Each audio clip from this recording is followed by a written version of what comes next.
as it's known in Japan by Sega, I guess, Fuck You Nintendo, is a platform video game developed by Sonic Team, which is probably the most creative name for a development team I've ever heard, and published by Sega for the Sega Genesis console. Sonic the Hedgehog would be the equivalent of the NWO in the console wars, as akin to the Monday Night Wars, where it basically, for the first time, Nintendo had a real competitor. I feel ya. Because let's be honest, the Master System was kind of a joke. Let's be honest.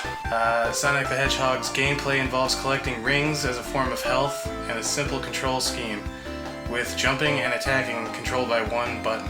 Sonic the Hedgehog was well received by critics who praised its visuals, music, and speed.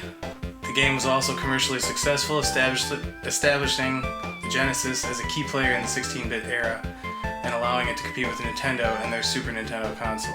Disclaimer, we were Nintendo fanboys growing up, so... I think most everybody who had one secretly wanted the other, but the console wars dictated that you were not allowed to show any sort of desire for the other one. Whatever one you had. You had allegiance to one or the other. The line was drawn and loyalties needed to be upheld. So we didn't play a whole lot of this. It's not like I don't think either one of us are super nostalgia driven by this game. It was just always one that, like, I was super jealous of kids who had it and I always wanted to play it. That and the advertising really made me feel like a fucking huge douche for liking Mario as a little kid. It's always some older white guy with glasses. Hey, here's the new Mario. Kids will be like, oh, check out the new Mario. The 11-year-old kid is like, wow, what is this? When he sees Sonic playing. And then that's Sonic, but enough about that. Yeah, don't look at Sonic. Sonic is that's... You want Mario. And then the kid's like, I'm surprised they didn't have, like, right dialogue for the kid and be like, Mario's for faggots. It's a platformer. I mean, it's 2D, side-scrolling. You go left to right. And the whole point is to go fast. Yeah, that was really the whole that's the appeal to the game, was it's like, whoa, you gotta keep up with it. Man, Mario's such a slow bitch. Fucking go fast. And it was like playing with a Hot Wheels on a TV, you know? Yeah, as far as I'm concerned, at least the way I understand it, is you're supposed to just get through the level as fast as you can. So you can get a Chaos Emerald.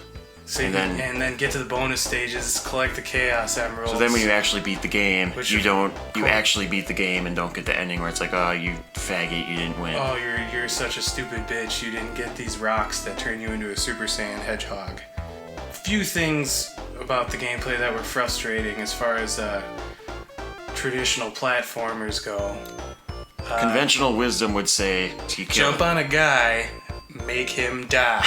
Not always the case, unless you're spin jumping, which I think you just have to be moving over while you jump. Yeah, if you go off of like a springboard or whatever in Sonic, and you land on a dude, you're dead. You get killed unless you got like a shield or something. So that's kind of annoying. Another issue I had was the issue where some of the obstacles in the level where it's like you're waiting to go fast. Yeah, they're clearly there to just frustrate you and stop your momentum. The coolest part about this game is watching Sonic blaze through a level. You're going so fast and just everything's passing by you, getting blast processed away. But then, like, the level design, some of the levels require precise platforming, or at least quasi-precise. Especially with the momentum-based sort of physics that the game put in. You got platforms moving up and down over lava or spikes or what have you. And if you're not moving fast, Sonic plays like a terrible ice level. Hope you like Green Hill Zone, because we didn't get much far. Yeah, hope you fuckers like Green Hill Zone. Go ahead and comment about, oh, you faggots can't play the game, you suck. Yeah, I don't care. Dr. Robotnik, or Eggman, or as we all know his real name, Robotnik. We're looking at you, Jaleel White. Robotnik's the ultimate evil because he's capturing up little woodland creatures and putting them into robots and capsules. He's still not. I feel like Dr. Wily still hasn't beat as a better robot designer. Purely skill-based game. You don't need a story to get you going, but that's the story. If anybody gave a fuck. Soundtrack super memorable. from what I've heard, I mean, we only got through the first 2 zones. So we hear. I guess the songs are really good. I mean, Green Hill Zone and the opening theme are pretty freaking sweet. Very good, very fitting for the game. It sounds nice on the Genesis. Most Genesis music sounds like a wet fart in a tin can. Graphically, Genesis was less powerful than the Super Nintendo. But they really, I mean, I'm sure they took But you can't tell. those concerns to heart when making this game, because it looks great. I feel like it's 3/4 of a great game. It's like it's almost there. Like that's like I was saying, it was kind of that gap in platformers. Like it brought a new way to control a platformer, but it didn't change the level design of a platformer, which is that was the problem. But you do play it and you go, oh, this is great, but why am I playing 1 when I could be playing 2 or 3? It's like, oh yeah, it makes you long for the sequels. Does it hold up? Barely. I'm gonna go with a just F+. We'll give it on a scale of 1 to 10. We'll give it a just barely. There you go. Oh, that was a rough burp. Mario and Chrissy, since you guys are both here sitting in on this retrospective commentary, how much do you think Sonic the Hedgehog goes for used on Amazon at the time of this recording? Where Price is Right rules apply.